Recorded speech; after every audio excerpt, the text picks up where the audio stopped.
isda sa kamyas.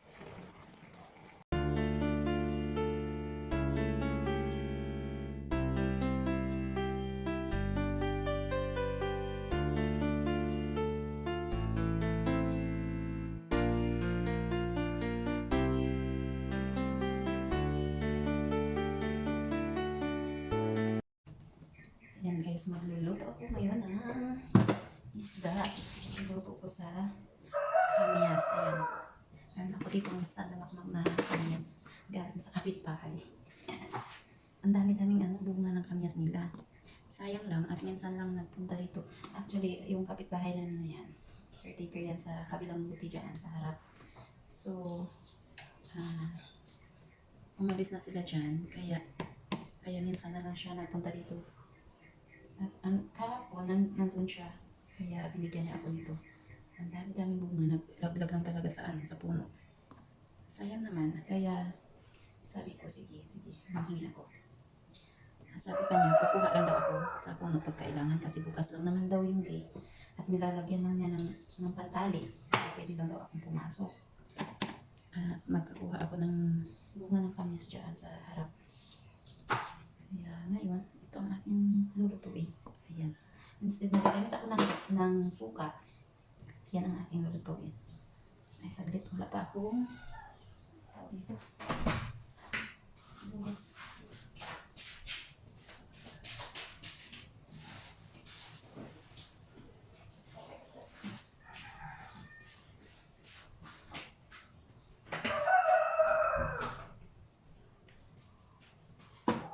Siya naman ng sibuyas.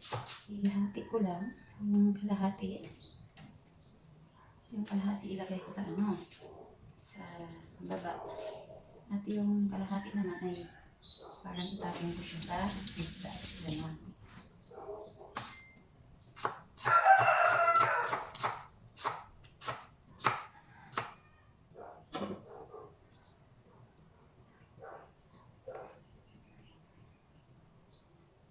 First time ko magluto ng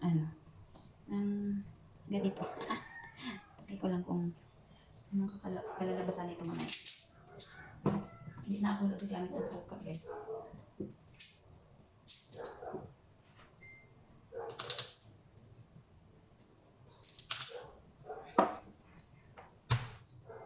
Ako kasi nagluto ng isda. Gusto ko marami siyang bawang at saka sibuyas.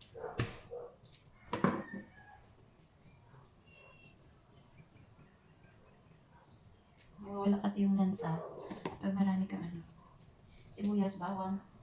Kung meron kang luya, lagyan ng luya para pampawala ng lansa. Ayan. Ay, ano ba yun?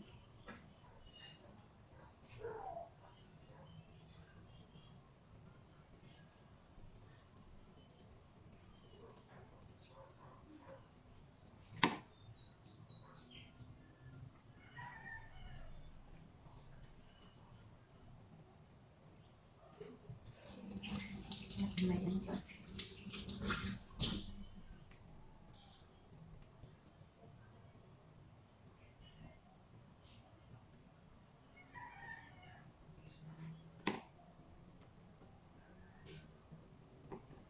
Yan.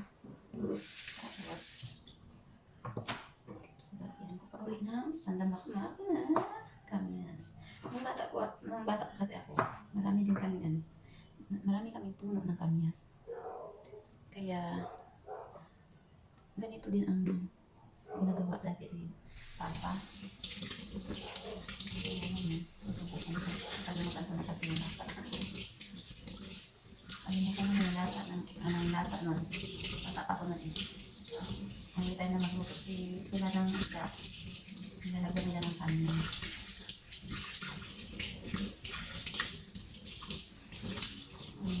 Maraming kamyas. Diba? Ay, diba?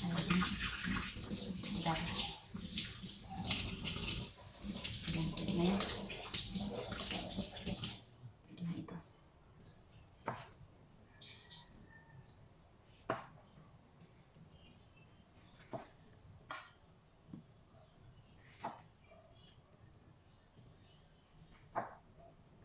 nakasaing na ako eh. May work kasi si daddy ngayon. May duty siya. Nakasaing na ako sa labas. Nang-red rice kaya ulam naman ang aking iluluto ngayon. Ayaw po. Okay. So, yan. Ang daming kamias. And then yung kalahating sibuyas na nilagay ko dyan sa ay nilagay ko dyan na nilagay. Lagyan ko na ano ko, ubusin ko at saka lagay ko sa taas.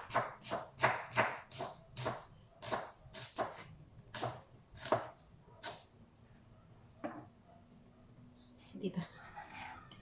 Ano kayong kalalabasan nito mamaya? Hindi ko alam. Abangan. Basta naalala ko noon, itong ginagawa nila ni Papa. Pag nagluto ng fish, nilalagyan ng kamyas. Isang damak-mak na kamyas. Kasi, hindi na sila gumagamit ng suka. Diba? Yung pampaasim is all natural. Walang halong chemical. Charot. Yan. Okay na ito guys. Ayan. Kasi yung ano guys, yung ito, yung kamyas, kusang nagtutubig yan. Kaya, lagyan mo lang ng konting asin. Diba? Ay, maaari nang maluto ang isda. Pwede na ata ito. Ay, marami masyado. Ayan, asin. Ay, parang konti. Okay. Okay na. Ready to cook. Asin lamang at saka asin lamang at saka konting ajinomoto. Bitchin. Ayan. Ready to cook. Ayan, let's go. Magluluto na ako. Ayan guys, nilagay. Ayan, kumukulo na siya at yung tubig lang ng kamyas yung magsilbing yung suka. Kasi sinabi ko nga, matubig tong kamyas.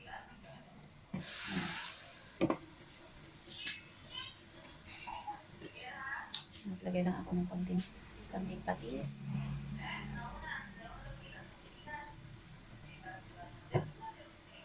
Ayan.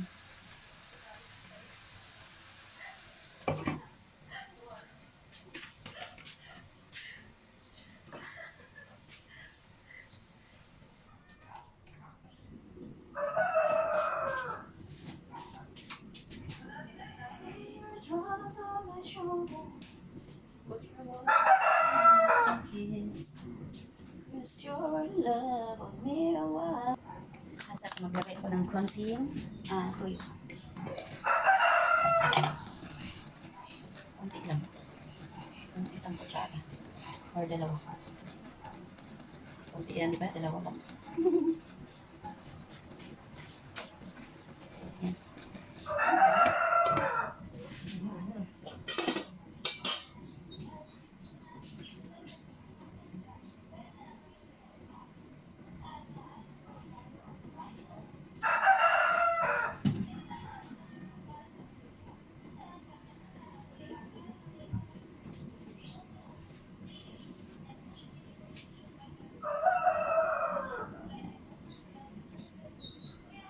Diba? Nagtubig na siya.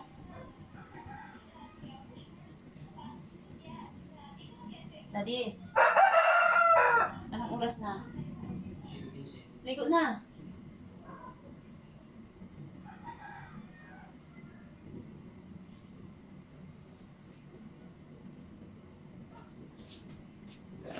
Troubles on my shoulder.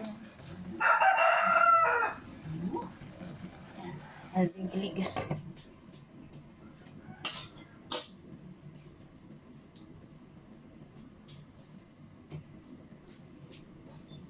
Ligo na ko eh. Yes, ligo ka na. Kaya malapit na akong matapos maluto. Magluto pala, hindi ako Daddy, off na ng aircon. Daw na. Tulog pa si Kuya.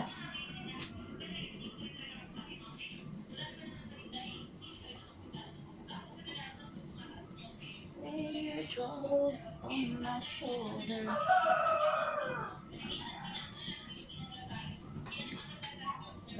yan mamaya guys. Ako yung alam mo na sa mga baon ni daddy ko na mag-ano muna ako ng baon na rice. Ayan.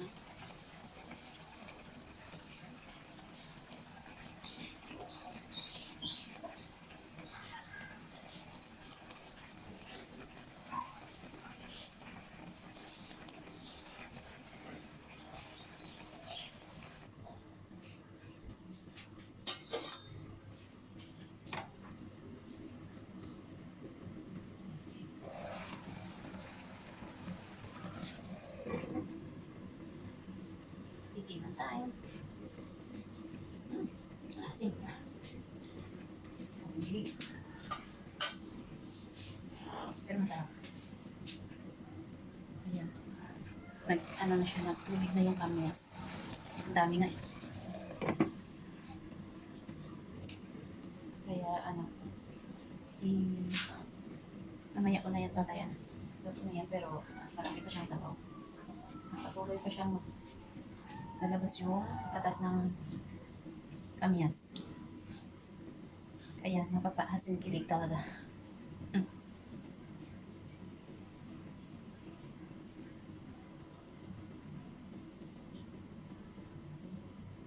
Lakasan ko na yung apoy para mabilis yung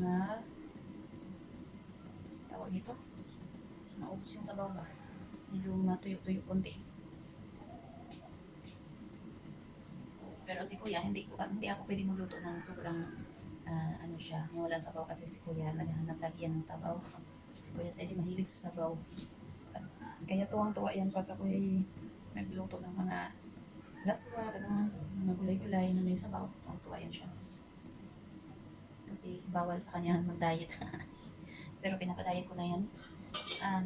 Nung umuwi dito ang pati ni daddy, ayun, bumalik na naman kasi mas lalong ginanahan siya ng pagkain na marami siyang kasama na pinsan. Ay, nako. Sabi ko, i-diet ko na lang ulit pagbalik nila ng Maynila. Sobrang, niya, pag hindi mo i-control talaga, ay naku, tataba ng bunggayan ng kuya ko. Parang pwede na po. Ayun lang ako. Kala ko sino salita dito. Yung makulit kong saan ba yung banda siya? Sige na na, kayo maulit ha. Ilis na to eh. Napatuwalya ka pa. Okay na yan guys. Luto na yan guys. Thank you for watching. Ayan guys. Bye. Thank you for watching guys.